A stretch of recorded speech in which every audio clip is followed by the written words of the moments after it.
another week of Q&A with Coach Tandar. I hope you guys are all having a great week so far. I'm so glad to see you again, and we had a great question today, so I'm not going to keep you waiting. Let's get to it. Hi, Coach.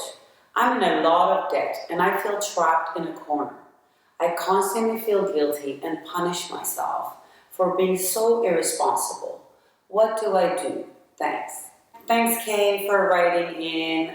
It's actually a very great question. It's a question that I'm sure most people can relate to because this is not just your problem. This is an epidemic. It's an epidemic that everyone's dealing with, and debt is something that a lot of people are relating to feelings like shame, guilt. They punish themselves, they're depressed as a result of it. And a lot of people are having this. This is not a topic that people sit around the table at lunch or dinner or business meeting and say, guess what, I'm in a lot of debt.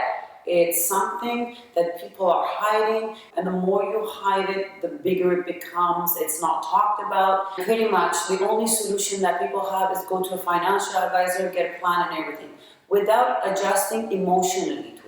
This is something that needs to be addressed emotionally first and then have a great plan. So knowing that these are the emotions that this debt is giving you, it's because you really need help with the emotional part, because I'm not a expert in financial management or anything by all means. That's why I know you wrote me in, because you need to first adjust emotionally to this. And thank you for that. This debt is like someone who wants to lose weight. You've gained weight over, let's say, a few years, and it's an accumulation of eating a lot of unhealthy food and not working out, and therefore people feel bad about themselves, nothing fits or anything, and you're just feeling guilty, you don't want to go out anymore. So it's kind of the same thing with someone who has been accumulating debt. Maybe it's student loans, and then you got work, and you wanted to live a life that entailed going out and being with friends, and you also want to do trips you wanted to take. And as a result, you're getting these feelings that no one wants to relate themselves to. But there's always solutions here, yes, in Coach T's Corner, there's always solutions. I'm going to put it into 3 steps for you to help you start your plan. The first one is to know where you're going. When you get in a car going from, let's say, point A to point B, you know where your destination is, you want to be debt-free, and you know point A where you're starting, which is today. And you want to start driving, but you pick, I want a scenic route, I want a fastest route, I want to have the safest route.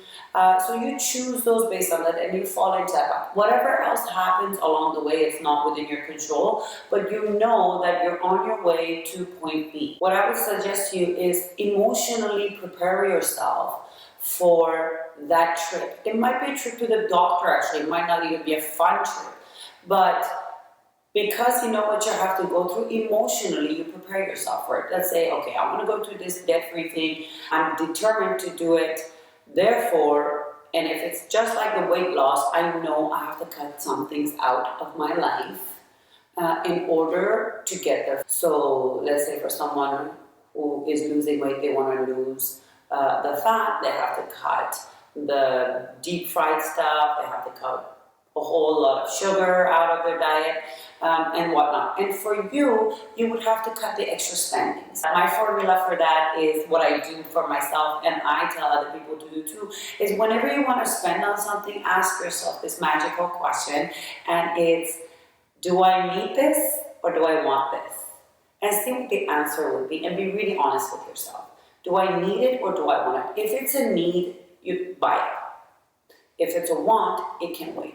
And remember, this is a temporary situation. It's not a permanent thing. Once you're out of the waters and you can go back to spending money again the way you like to, but for the meantime, you got to go through some hardships and you got to put some restrictions on yourself because you have your eye on the bigger goal. You want to be debt-free, you want to be guilt-free and shame-free and all that. And another way you can do that is when you're going out with your friends for dinner, eat the food at home and then join your friends. Don't hold yourself back from that, but do that.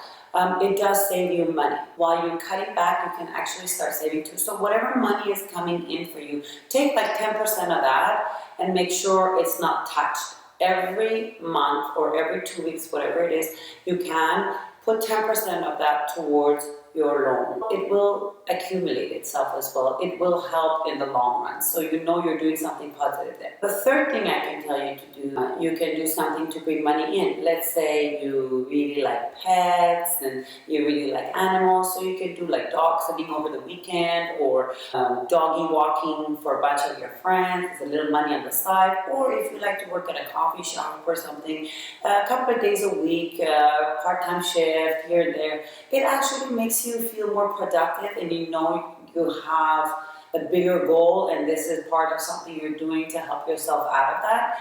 And it helps you with putting more money on the side to pay off your debt, and there's more money coming in that you don't have to live a locked up life, and it's not like you can't go out, you can't shop. It does give you a little bit of a room to actually live a good life while you're taking care of that. And that will eventually go away. It could be a beautiful learning lesson, and this lesson you can take and teach others as well. I hope this answer has been of some help to you, and you can use that for the next little while to get you back on track. For more of this information, you can go to my website at tandarkanapoli.com, sign up for the newsletter, and keep happy and healthy until next week. I'll see you then.